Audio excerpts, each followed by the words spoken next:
Has anyone opened up to you about being depressed? If so, how did you respond? Were you trying to be supportive by saying something like, "I feel sad too sometimes"? Although the effort to support is appreciated, a response like this means you might be one of the many who are unclear of the difference between sadness and depression.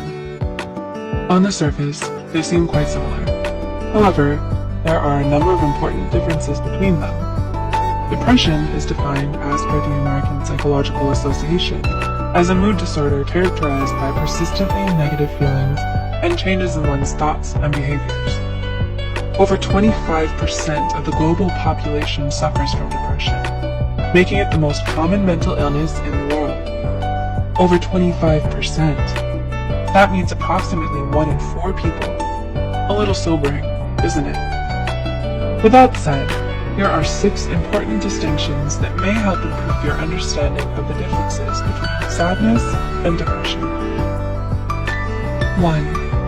Sadness is an emotional reaction.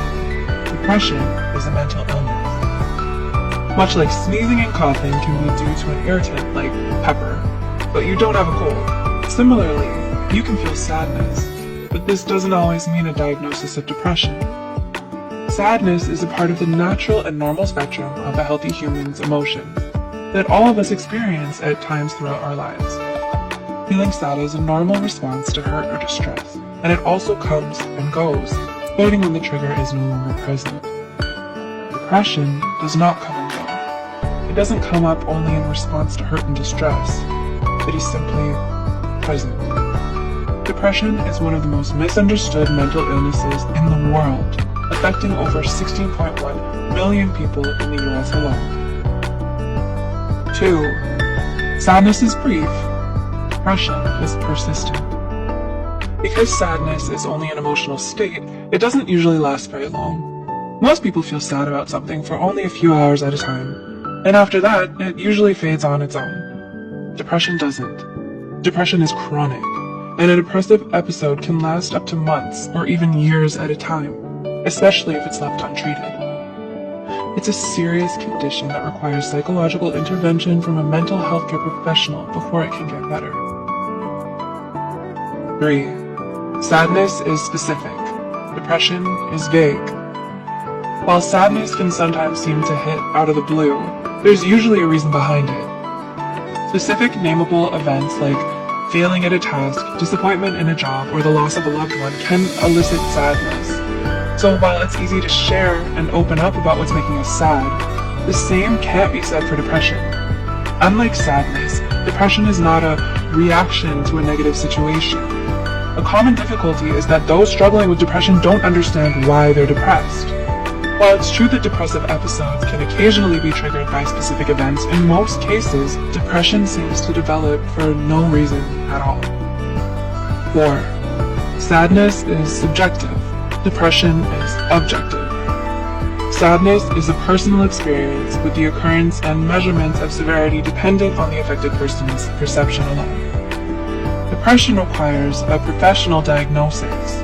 The persistent occurrence of a combination of symptoms like fatigue, loss of interest, misery, pain, or body aches, among others, need to be present in order for a psychologist to say that someone has depression. 5. Sadness has short-term effects. Depression has long-term consequences. Sadness, as mentioned before, is brief, and it fades. So while you may call in sick for a day, or decline invitations to go out once or twice, within a relatively short time, like a week, you'll start to get back to normal. You know your life hasn't significantly changed because you still have your regular job, and your life gets back on track. Depression can't be taken so lightly, as it affects all areas of a person's life. It can negatively and persistently impact everything from work performance to physical health to thought patterns. You may find it hard to feel good about yourself, experiencing feelings of guilt, worthlessness, and insecurity. This is why severe depression is often associated with self-harm and suicidal ideation. And 6. Sadness affects your mood, depression affects your life. When you're sad, the normal reaction is to try to cheer yourself up with happy, enjoyable distractions, like going out with friends, doing that hobby you love, or even opening up to someone as a catharsis. Even when the sadness feels overwhelming and all-encompassing, there are moments when you still laugh, have fun, and feel truly happy, with no hidden shadow. Struggling with depression, especially during a downward swing, however, isn't so easily dealt with. It can be hard to find enjoyment in anything, where even things you love seem pointless.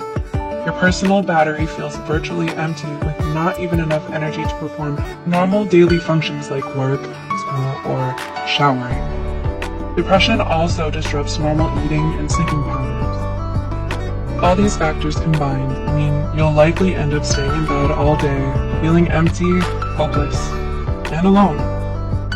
Knowing the difference between sadness and depression can do so much in helping your understanding of mental illness in general.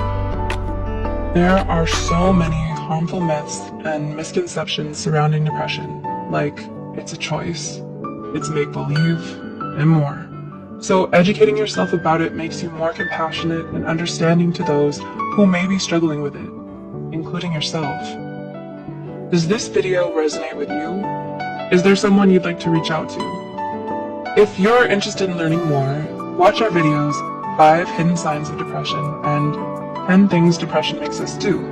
The links are in the description below. Please like, share, and subscribe. With your help, Psych2Go can help further understanding for everyone. Until next time, thanks for watching.